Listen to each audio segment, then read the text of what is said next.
Power star Pawan Singh बनना इतना आसान नहीं है। जी हाँ, ये हम नहीं, भोजपुरी की सारी ऑडियंस कहती है।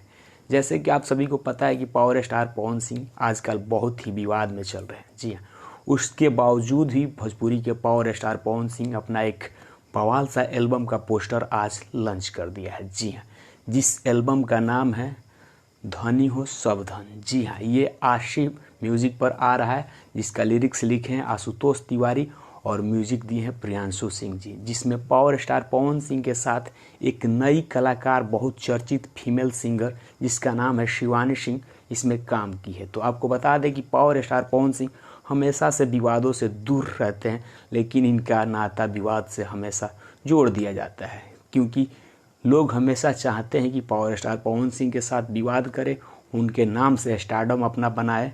तो आपको बता दें कि पावर स्टार पवन सिंह इन सब विवादों से काफ़ी दूर रहते हैं, और यही वजह है कि विवाद एक जगह पर रख दिए और अपने काम पर फोकस किए हैं। और एक बहुत ही बड़ा बवाल लेवल का नए चैनल से आशी म्यूजिक, जी हाँ, ये आशी म्यूजिक वैसी चैनल है जिसका सब्सक्राइबर मात्र 500 के आसपास है, और बिल्कुल नया चैनल। फिर भी पावर स्टार पवन सिंह का धमाका इस चैनल से होने जा रहा है। आप सबको ये बहुत जल्द वीडियो देखने को मिलेगा। तो आप हमारे चैनल पर नए हैं तो हमारे चैनल को भी सब्सक्राइब कर लीजिए। मिलते हैं आपसे अगले अपडेट में। जय हिंद, जय भारत।